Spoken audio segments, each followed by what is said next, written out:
Oke, kembali lagi bersama gue Tanto Japa dan juga narasumber gue yang paling kece, yang paling ganteng, setangerang raya tentunya khususnya di Karang Tengah Keren. Masih bersama Bang Oji Saputra. Salam dari kita, Konslet masih asik keren.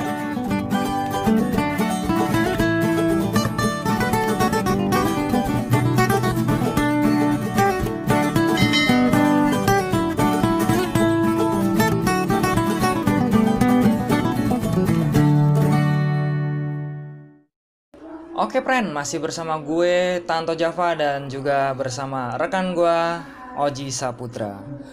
Bang, ini untuk langkah lovebird konslet. Banyak yang masih bingung tentang langkah-langkah untuk lovebird konslet. Nah, Bang Oji bisa jabarkan nih Bang, langkah apa dulu yang bakalan diterapkan. Kemarin-kemarin sebenarnya udah dibahas Bang ya, langkah apa aja, tapi nggak apa-apa nih kita ulas kembali biar teman-teman di YouTube ini jelas dan gamblang gitu, karena masih banyak banget pertanyaan-pertanyaan yang mengulang-ulang seputar tentang Bang habis ini diapain, Bang punya gue udah ngedouble, dipasanginnya kapan, Bang punya gue dipasangin kok malah begini. Itu banyak banget pertanyaan seperti itu. Berhubung juga nggak bisa kita jawab juga, kita urai satu persatu, mendingan kita langsung bikinin konten. Nah, kalau untuk langkah pertamanya itu Bang, Yang bahan ya Om. ya pemilihan bahan. Jadi ya apa ya, pemilihan bahannya itu kan bahan itu macem-macem ya nanti ya. Sebenarnya bisa lah saya ini deh dijelasin lah, ibaratnya ini masalah bahan dulu ya. Bahan. Sebenarnya kalau kata saya itu bahan itu sama aja menentu. Semua burung itu menurut saya bahan. Cuman itu ada tingkat kesulitannya. Ada burung yang mau birahinya tinggi, ada burung yang mau birahinya rendah, ada burung yang birahinya mau di tengah-tengah, dan ada burung yang ya gimana ya, di tengah enggak, di bawah enggak, di atas enggak, ibaratnya gitu. Tapi yang menurut yang banyak orang cari-cari itu sebenarnya ya bahan itu birahi tinggi biasanya. Jadi gampang menentukan. Kalau birahi tinggi kan gampang. Benar. Jadi ya semakin birahinya tinggi, semakin ngekek, ya kan gitu. Kan kalau cari yang ini kan lebih susah ya kan, Ya, karena merabanya ngepasin susah. birahinya itu susah. Betul. Kalau ini lebih gampang ya. Kalau yang ciri-ciri birahi ngekek itu ya kesta ngekek, ya kan, birahi ngekek, abis birahi kertek ngekek. Abis itu kalau betina abis pesawat ngapal gitu ngekek. Entah betina juga habis birahi, kan biasanya ada betina yang birahi juga ngekek. Kayak intinya yang kalau tinggi itu dia bisa ngekek, ibaratnya gitu. Cuman kalau bahan yang ini itu ya mungkin yang teman-teman punya tentu. Jadi bahan-bahan ini termasuk yang susah dibikin tentu. Dia bisa, cuman susah. Anggapnya gini tentu. Saya punya burung dengan birahi tinggi, keadaan rusak, saya frustasi, ya kan banyak lah yang ngalamin, pasti pemain-pemain itu banyak yang ngalamin. Tahu-tahu saya pasangin, kan birahi ngedrop tonton, tapi dia jadi gacor, kan itu birahi dia nggak ketebak tonton. Adanya di mana, ya kan? Itu rezeki kita ya dengan betina itu ibaratnya kan banyak ya kan. Tahu-tahu birahi tinggi nggak ngekek nih burung, pasangin aja ternak. Tato jadi gacor. Nah, yang ini yang susah, ibaratnya ya masih rezeki. Dan yang ini kalau yang rendah masih bisa dicari, kita rendahin, terus rendahin bisa. Pokoknya yang ini dan ini, yang birahinya, yang ini maunya di tengah, yang ini yang naik enggak, tengah enggak, rendah enggak. Jadi yang dua ini termasuknya rezeki. Tapi kalau yang ini dan ini bisa dicari Antara rendah dan tinggi. Kalau yang ini ya mungkin kalau menurut saya ya teman-teman mungkin ada punya bahan yang ini nih. Ini burung udah mapan, biasanya itu 3 tahun rusak, dulunya ngekeknya panjang. Menurut saya mending dipasangin kalau mau gambling, daripada itu burung nggak jadi apa-apa. Jadi gitu, nih burung 3 tahun rusak, dulunya ngekek panjang, mending dipasangin. Siapa tahu jadi yang kayak gini, birahinya tinggi, tahu-tahu turun dia jadi konslet. Jadi gini Bang, selama ini kan ada beberapa yang gue dapat narasumber, entah itu ketemu di gantangan memang gue bikin konten gitu.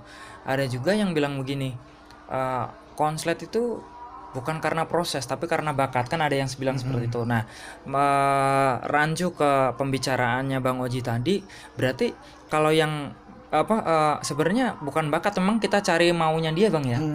Antara mau, ada yang mau di tinggi, ada yang mau di rendah. Nah, burung yang ini memang gampang dicarinya. Tapi ada juga yang dibilang rezeki Bang Oji. Ada burung yang memang posisinya nggak tahu nih adanya di mana gitu, entah tuh di tengah atau di mana, di seperempat kan kita nggak tahu ngukurnya pasnya di mana. Nah, kemudian kita geledakin aja, kita pasangin, nggak tahu-taunya dia memang keluar lah itunya, bakatnya dia gitu. Jadi konslet tadi bukan karena enggak bakatnya Bang ya? Enggak. Menurut saya mau tanya lah ibaratnya, kalau bakat konslet itu kayak gimana?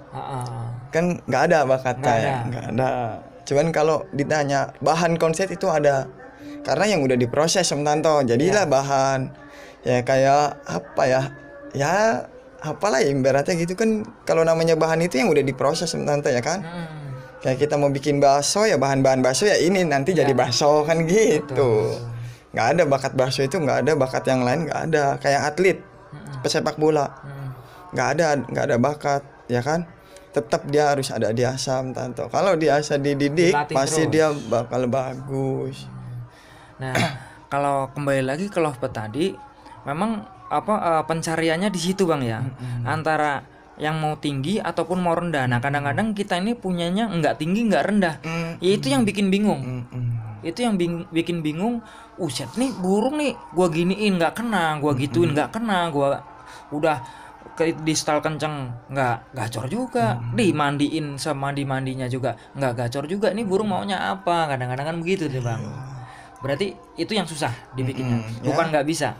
Iya, jadi ya menurut saya yang ini dia mending langsung dipasangin, kita main gambling. Siapa tahu emang rezeki kitanya kayak begitu ya dia dapat, ya kan. Banyak lah ibaratnya ya. Makanya banyak yang pemain-pemain bilang ya burung saya jodohin tau konslet, saya ini tau konslet. Ya sebenarnya adanya di sini burung situ udah korek-korek setengah mati 2 tahun nggak jadi, tau-taunya emang adanya di sini ya nggak bakal ketemu. Oke. Ya kan. Kalau tadi yang pertama adalah pemilihan bahan yang tadi itu Bang, antara bahan yang Bang Oji sampaikan. Yang kedua Bang, penggacoran. Kalau penggacoran itu, ini rata-rata teman-teman kita ini masih kebingungan nih Bang tentang sistem penggacoran. Sebenarnya sih udah dijelaskan secara gamblang sama Bang Oji, bahkan sempat gue bikin tutorialnya juga bagaimana cara nempelnya, kemudian cara pemisahannya berdasarkan petunjuknya Bang Oji gitu kan. Ini kalau dipisah kudu dicari tinggi titik rendahnya, ditempel seperti ini setiap hari dipetel. Kalau emang maunya ditinggi ya ditinggiin, kalau maunya direndah ya direndahin gitu. Nah, kalau nggak apa-apa nih sampaikan lagi nih Bang Oji, untuk penggacoran itu yang bagaimana? Ya kalau penggacoran itu ya intinya ya burung itu dijejer ya, sering dilatih Om Tanto ya kan, sering dipetel-petel dengan sendiri, jangan bareng-bareng petelnya, jangan 2 burung, jadi 1 burung aja mungkin di pohon ya kan, di mana sekalian di angin-angin ibaratnya gitu, habis dijemur di angin-angin ya nanti dia gacor dengan sendirinya. Biasanya kalau lobet itu dia nyaman, dia nggak kaget, pasti dia bunyi gitu ibaratnya. Jadi posisi metelnya itu misalkan nih burung di dalam itu ada 5, 4 di dalam, 1-nya dikeluarin. Iya, jadi gitu, jangan semuanya ini ada 5 kita yang 1 di rumah tetangga mana, yang 1 di sana di sana, jangan kayak gitu. Jadi yang 1 kita petel depan rumah, yang 4 masuk ke dalam istirahat gitu ibaratnya ya. Terus begitu aja, insya Allah sih kalau penggacoran itu cepat Om Tanto. Paling gak sampai sebulan lah udah gacor. Udah gacor ya. Nah, setelah tahap kedua penggacoran tadi, baru masuk ke tahap 3. Tahap 3 itu apa itu Bang? Ya membuat dabelan gitu. Dabelan. Nah, ini kan dabelan kan agak tingkatan menurut gua sulit nih Bang. Tahapan yang paling susah nih kan dari mungkin bahan kita bisa milih lah ya. asalkan ada uangnya. Bahannya kan kita bisa pilih nih, oh ini tinggi birahi, posisinya bakalan di tingkat tingginya gitu untuk birahinya gitu. Oh ini maunya di titik rendah, berarti maunya di situ gitu. Nah, kemudian gacorinya pun juga dengan treatmentnya yang biasalah, ibaratnya dipetel dengan rusin yang bakatnya tadi dia itu awalnya emang dia maunya di titik rendah, dia maunya ada di titik tinggi gitu. Nah kalau dabelan tadi bang, itu ngebentuknya itu setelah gacor itu gimana ngebentuknya gitu kan, orang masih pada bingung. Sebenarnya di situ pasti dia ngedouble sendiri Om Tanto. Jadi apa ya ibaratnya, birahinya Mas Om Tanto, dia bener-bener ya gacor. Jadi burung itu ya pengennya ya bunyi terus. Jadi ya bunyinya ya tanpa ngoek, langsung bunyi terus lah ibaratnya gitu. Cuman dibarengin ada jeda ya Om Tanto ya. Jangan, saya sering dapat video itu dia ngekek, diem, ngekek lagi, diem, ngekek lagi. Itu biasanya burung belum bagus. Saya cari itu dobelan yang bunyi ngecap entah muter balik entah apa, dia bunyi lagi. Itu saya jamin konslet Mas itu burung. Hitungan sekian second dong ya. Iya, kalau ada yang begitu saya mau. Karena itu bahan ibaratnya berapa persen bang sejak konslet? 80% Om Tanto. 80% ya. Konslet. Kalau itu paling nggak sampai 2 bulan saya jamin langsung jadi konslet.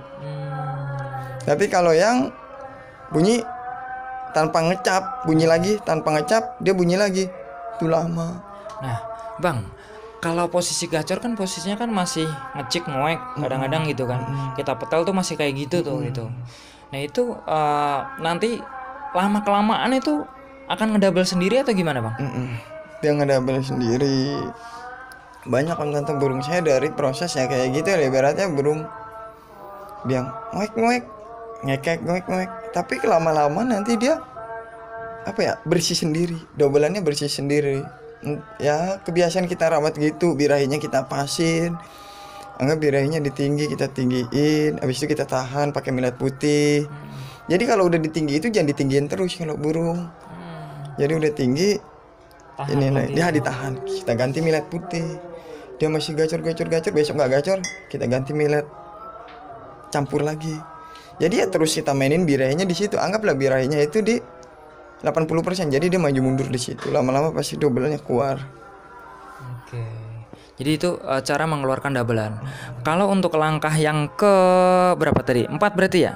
Yang keempat itu apa itu bang? Pemasangan. Nah tujuan pemasangan ini biar apa itu bang? Ngunci ya kan Om Tanto. Tapi pesan saya cuma satu, kalau untuk pemasangan itu biasanya fatal Om Tanto ya kan. Jangan terlalu terburu-buru. Soalnya banyak yang sering WA lah gitu ya kan. Om ini saya udah pasangin, saya bilang. Saya mikirnya gini Om Tanto, kan orang pada nanya, kok jangan dipasangin dulu Om Oji, ibaratnya kan gitu ya. Saya selalu bilangin, ini belum waktunya dipasangin Om. Kalau dipasangin nanti ngedrop, ujungnya dia pasangin, mungkin dia kurang percaya sama saya ya kan. Sebenarnya burung yang dipasangin itu benar-benar sudah ngedouble terus di rumah. Jadi dikeluarin tanpa lama dia udah keluarnya udah pasti doublean Om Tanto. Tanpa nggak ada ngoek lagi, dikeluarin keluar, habis dijemur, dicantai langsung bunyi terus dengan doublean kuat. Itu saya wajib dipasangin. Udah kayak burung konslet lah ya, cuma belum punya pasangan gitu. Jadi kalau masih lama burung dikeluarin tuh masih ngoek, baru ntar nembak ngedouble itu belum waktunya dipasangin. Mending disabarin. Kalau dipasangin saya jamin pasti ngedrop. Nah, kemarin kan gue sempat ngonten juga sama pemain juga tuh, namanya Ucup tuh. Kemarin gue bikinin konten. Dia udah punya dabelan, malah dabelannya belum sempat dipasangin dia udah digantangin duluan gitu kan. Burung sering juara. Nah akhirnya dia pasangin, justru burung ini drop bang. Dropnya itu dia drop mental di gantangan bang. Jadi nggak mau jalan di lapangan, malahan tidur. Kemudian posisinya kalau di rumah ini ngekek sih ngekek tapi nggak kayak dulu lagi gitu. Nah itu termasuknya dia ngedrop apa gimana bang? Jadi burung di gantang itu tidur, apalagi bentar tadi tidur nekuk kepala gitu. Di rumah? Enggak, di gantangan. Oh di gantangan, cuman kalau di rumah enggak. Kalau di rumah enggak. Cuman keadaannya udah konslet ya, bener konslet atau? Burung udah ngedouble lah. Udah enak ya. Itu birahnya naik turun om tau. Oh birahnya naik turun, nggak pas ya. Jadi kalau bisa itu burungnya tidur om tante ya. Mending di mundurin birahinya. Oh direndahin dulu. Iya, saya sering lah ketemu burung kayak gitu. Burung masih bahannya masih Senin Kamis om tante, besok digantang jalan, besok enggak, besok digantang jalan, besok enggak. Ya kalau ketinggian pasti tidur. Jadi menurut saya itu kalau digantang EF-nya dia pakai timun. Dan kalau mau naik itu dipanasin om tante biar manteng. Jadi di petelnya agak lamaan gitu. Iya, jadi biarin dia manteng aja nggak apa-apa. Jadi biarin aja lah, ibaratnya dia bunyi-bunyi. Mau orang kata apa kan biasanya kan ada aja ya kan. Burung konset ini mulu, udah biarin aja, nanti juga pasti digantang enak lagi. Kalau birainya mantang, burung itu biasanya enak nonton. Cuman kalau naik turun, kaget dikit drop, birainya habis. Jadi nggak bakal mau bunyi. Itu kalau kayak gitu masalahnya karena memang doubleannya yang belum kuat lalu dipasangin atau kayak gimana tuh bang? Tadinya dia single, cuman dobelannya kuat. Dipasangin, dobelannya hilang. Jadi hilangnya tuh kalau di gantangan, bukan kalau di rumah dia masih ngedouble. Kalau di gantangan itu tidur. Kayak gitu.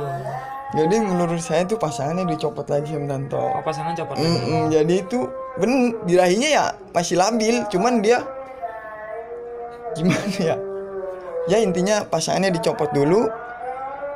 Itu belum terlalu kuat om Tanto. Doubleannya belum kuat. Iya, jadi dia dipetel dari teman-temannya di rumah ya kan, anggapnya itu belum langsung ngekek. Jadi tunggu berapa menit dia baru ngekek, jadi belum terlalu kuat, mending dicopot lagi. Jadi dikuatin dulu menurut saya. Kalau dia birainya main tinggi, ya ditahan dulu di situ, ibaratnya naik turun aja terus. Kalau mau diganteng ya nggak apa-apa, buat iseng-iseng kan udah jalan kan burungnya. Iya. Jadi intinya jangan dipasangin dulu. Jangan dipasangin dulu.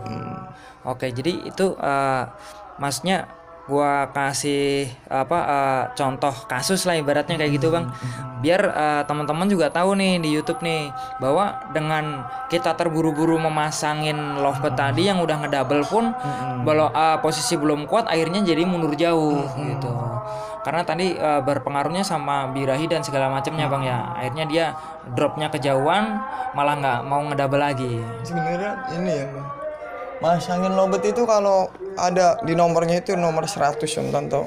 Oh nomor 100. Jadi burung udah dobelan kuat. Kalau emang kita iseng kita gantang dulu nggak apa-apa. Jangan pakai dipasangin dulu. Kita lihat aja dulu. Dia itu burung. Biasanya kalau burung bahan itu digantang emang nggak jalan, cuman di pedok dia pasti ngekek. Nah ini bang, kalau posisinya dia ini nggak cocok sama pasangannya, itu kira-kira Bang Oji ngelepasin pasangannya lagi berapa lama tuh? Saya langsung cepet teman-teman. Saya kalau buat gitu ibaratnya nih nggak cocok, saya gantang ya. Ibaratnya burung saya gantang nggak cocok nih dengan pasangannya. Dari pulang lomba itu langsung saya copot. Oh nggak nunggu besok langsung? Saya langsung copot. Mungkin besok pagi langsung saya pasangin.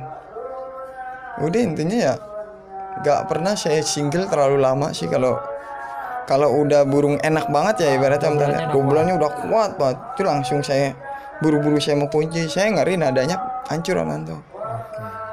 Nah langkah terakhir bang, langkah yang kelima itu ya dilatih ke gantangan.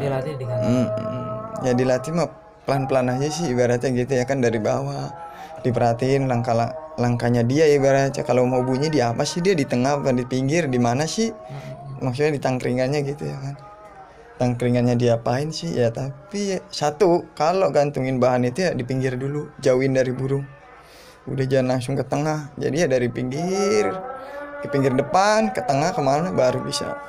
Udah sih kalau masalah itu nggak terlalu susah tentu. Intinya bisa ya, kita manteng birahinya aja bisa ya kan udah lewat ya kan, manteng birahinya bikin dabelannya bisa, masa bikin bunyi di gantangannya nggak bisa ya kan gitu. Biasanya gampang kalau yang itu mah. Jadi kalau untuk pematengan atau mapan di gantangan tadi itu lebih mudah tahapannya bang ya, daripada membuat dobelan. Karena yang paling susah tahapnya itu bikin dobelan. Iya. Jadi apa ya? Kalau sudah punya dobelan kuat udah dipasang di rumah udah bocor, jadi itu ya tinggal disabarin aja tante. Pasti itu burung pasti ngekek. Paling lambat itu 2 bulan lah. Nah. Paling lambat ya. Paling lambat 2 bulan. Nah makanya perawat-perawat sekarang untuk lovebird ini kalau mau nerima misalkan entah itu dari orang ataupun dari bosnya, pasti mintanya yang sudah ngedouble bang ya. Iya. Karena emang paling repot itu dari tingkat ngacorin kemudian masuk ke tahap doublean ini paling susah bang. Iya, ibaratnya ya orang-orang itu pada ngeluh di situ. Pusingnya main lovebird itu ya buat doublean. Cuman ya karena kan kalau doublean udah kuat kan, kalau dijual harganya udah lumayan tante. Kalau diterusin ya tambah jadi harganya kan gitu. Ibaratnya orang itu pasti mikir ya main burung itu kan untuk dijual malam tante ya kan, pasti ya kan. Jadi mikirnya udah di situ lah.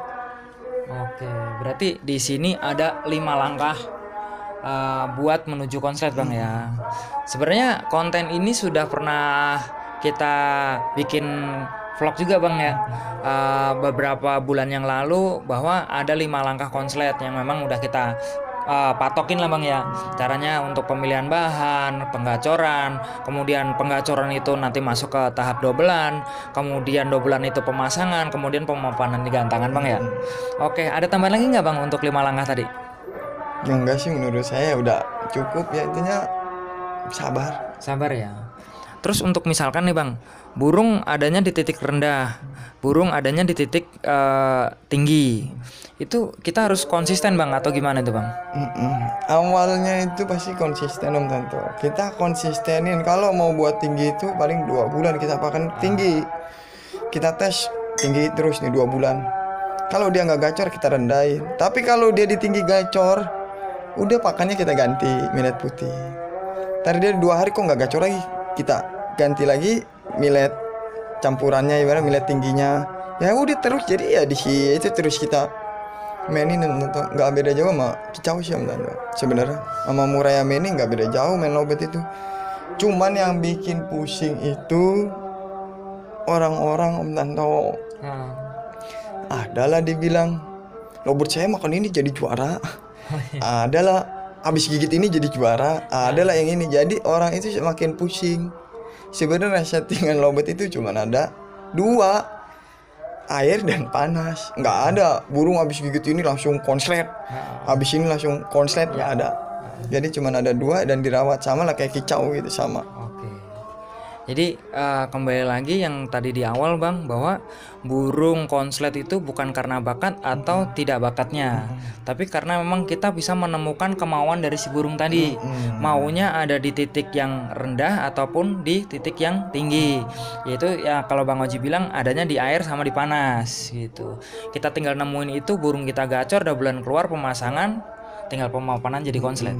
Itu bang. Terima kasih buat yang sudah menonton di channel YouTube-nya Tanto Java. Jangan lupa untuk subscribe, like, komen, dan juga share. Matur suwun.